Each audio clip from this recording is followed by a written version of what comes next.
Le toit est repensé par les architectes, mais c'est ennuyant après. Euh, il y a des images, hein.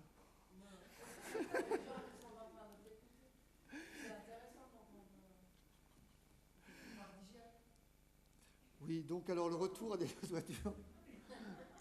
Non, mais par exemple, le Bernin, quand il est invité à Paris pour réfléchir sur le Louvre, arrive et compare Paris avec ces formes de toiture extrêmement hautes, avec des cheminées, parce qu'on a une toiture haute, il faut que les cheminées soient encore plus hautes. Et le Bernin compare Paris à une sorte de peigne à carder la laine. Donc image en effet assez vulgaire, de sorte de choses qui montent extrêmement verticalement. Et donc on a dans cette interrogation autour du fait que les rois successifs dès le 15e, 16e siècle imaginent que Paris doit être la nouvelle Rome, et donc avec une architecture dans laquelle il faut somme toute arriver à faire en sorte que le toit soit moins haut. Et là on voit des dessins de Serlio où il met côte à côte ce qui est la maison parisienne pour lui, telle qu'elle est à l'époque, et en effet le modèle de ce que devrait être la maison parisienne de manière idéale, avec une toiture un peu plus plate et un peu plus horizontale. On voit en effet ce modèle qui se développe autour des places royales, la place des Vosges, où les toits cessent d'être verticaux, se mettent à être non plus perpendiculaires à la rue, mais parallèles. Donc des toitures qui commencent à être moins impressionnantes, plus en retrait, qui commencent à se mettre de manière plus calme par rapport au paysage de la rue. Mais quand je parle plus lentement, j'arrive plus à suivre mes idées. Euh, Le toit, on peut l'interroger, le regarder de différentes manières. Ici, dans l'exemple de l'apparition de la toiture du comble à la Mansart, le comble brisé, alors il faut savoir que le comble à la Mansart, certes, va être théorisé par Mansart, mais a plutôt été inventé par Pierre Lescot sur une des ailes du Louvre, au niveau de la cour carrée. Et on est là dans l'idée de ce que le toit peut réunir comme considération. D'une part, une question constructive. Le fait d'avoir des toitures extrêmement verticales demandait des pièces de bois extrêmement longues et conséquentes. Il y a un moment donné où il y a eu une pénurie de bois. On n'est pas dans les questions environnementales, mais déjà, avec les pièces de bois étaient plus courtes, donc il fallait réinventer des systèmes de charpente plus simples.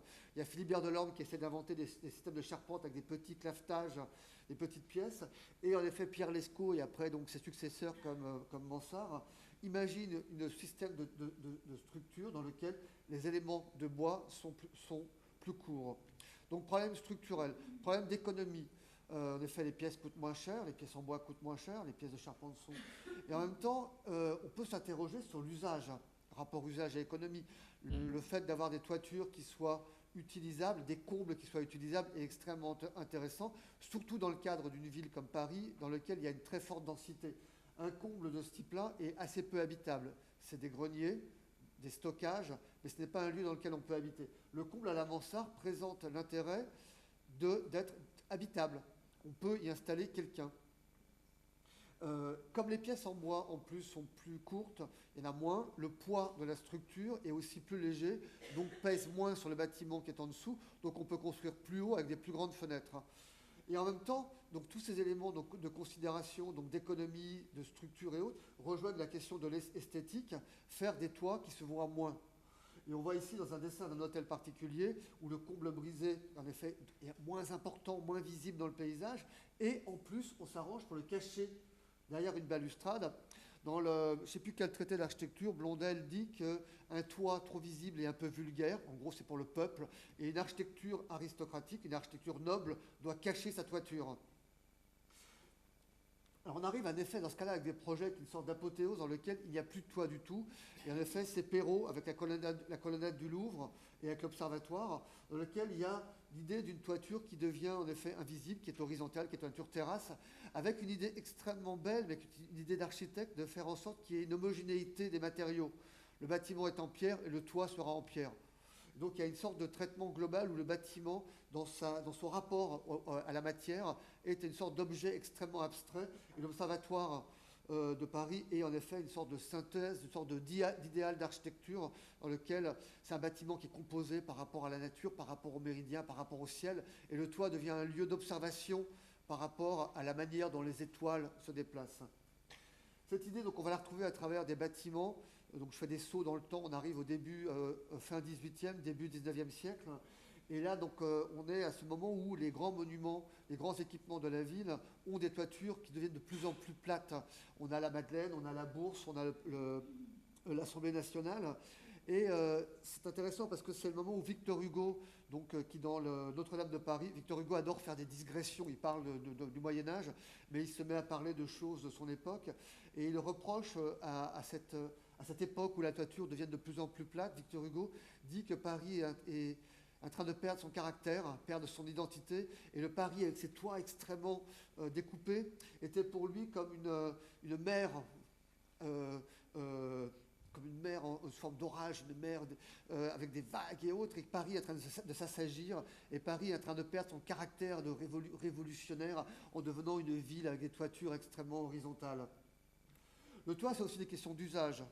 En effet, donc le toit donc, il est devenu habitable, mais le toit, donc, c'est là où l'immeuble devenant de plus en plus haut, mais on va y loger les personnes les plus pauvres. C'est haut de monter sur les toitures, 6, 7, 8 étages. Donc on y loge les domestiques, on y loge les artistes, on y loge en effet les personnes ayant les moyens les plus pauvres. Aujourd'hui, ce sont les étudiants, on le sait. En tout cas, donc le toit reste ce côté un peu, je vais dire, vulgaire, populaire, et avec ce côté un peu délaissé. Le toit, en effet, c'est qui est au-dessus, et en effet, il faut le cacher, puis on y met les populations qu'on n'aime pas trop.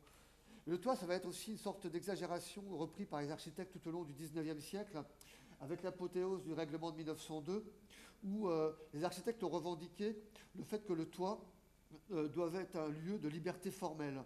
Et donc, ils ont subi les carcans de l'administration haussmannienne, des règlements de 1884-1887. Et en 1902, ils réclament une libération des formes, et le toit doit être un endroit qui doit venir, justement, le lieu de l'expression architecturale. Il faut monter très haut, il faut faire des choses, des exagérations architecturales. Et là, on voit quelques dessins de M. Bonnier qui expliquait comment on peut maintenant monter des clochetons ou des toitures qui vont être de plus en plus hautes.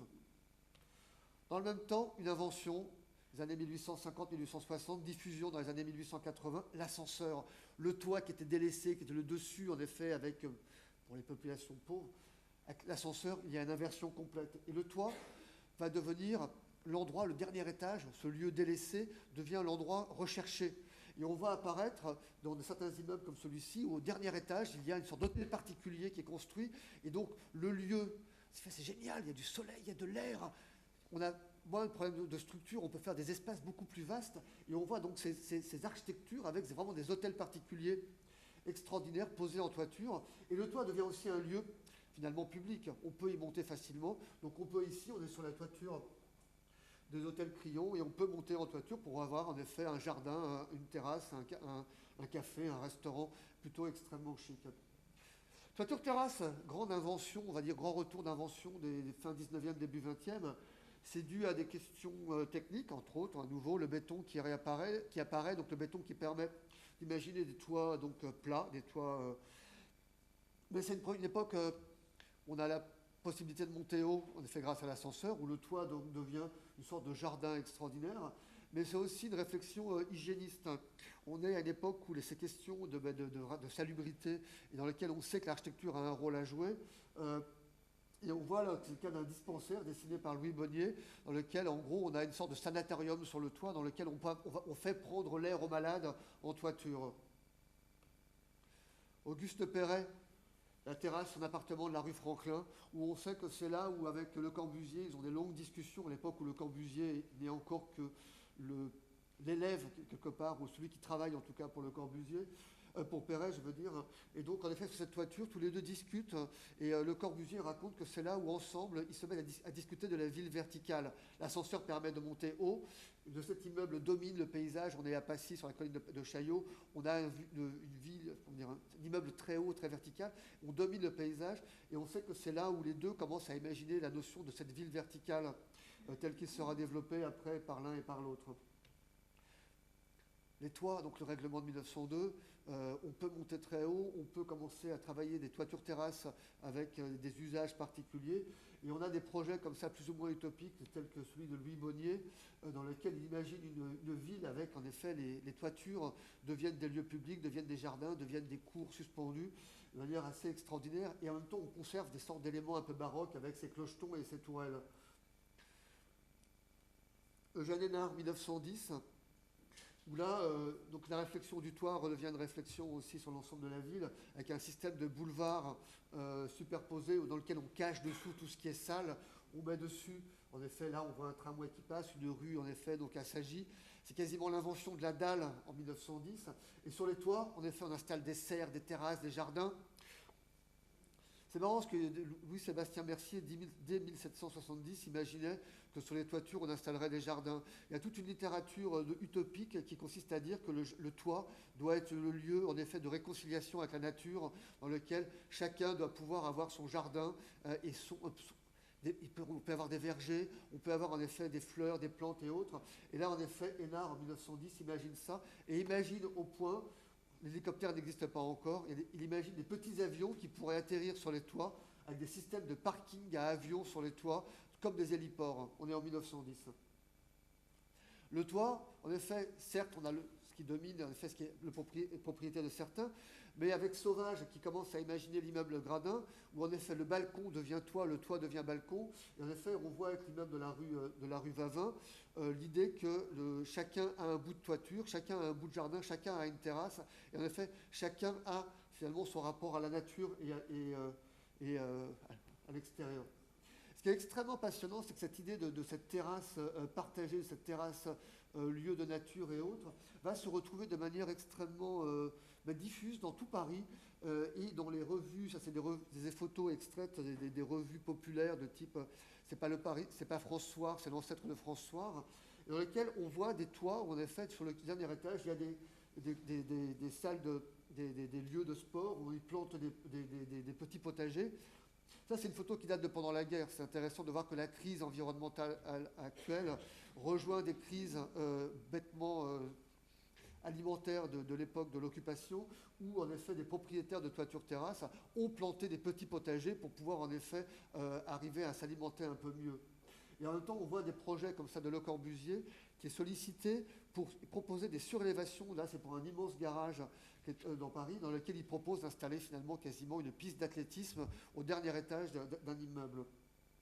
Le Corbusier, avec en effet l'apothéose de ce toit, lieu de féerie, lieu d'architecture extraordinaire, la surélévation d'un immeuble aux Champs-Élysées.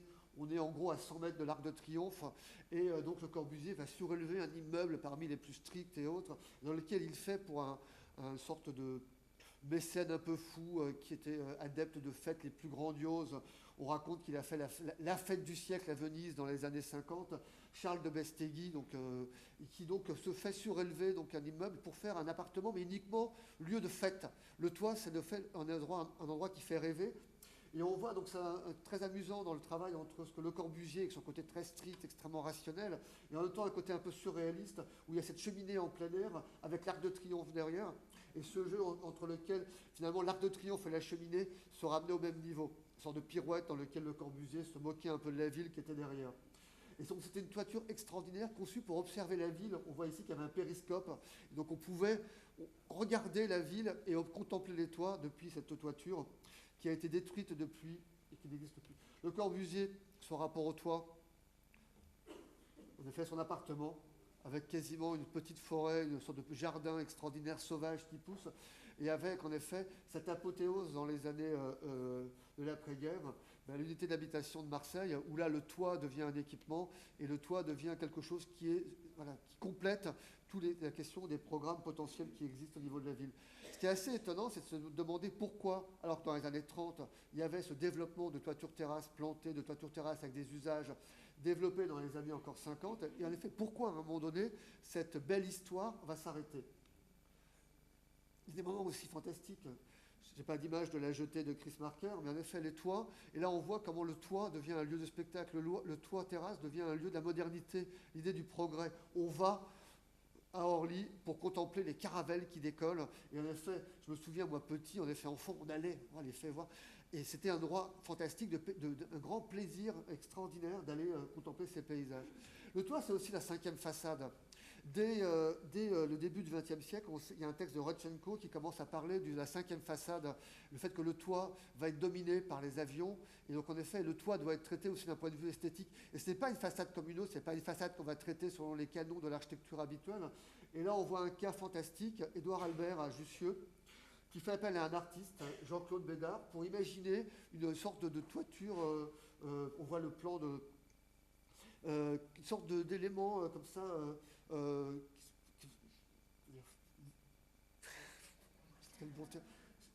j'ai oublié le terme de l'époque.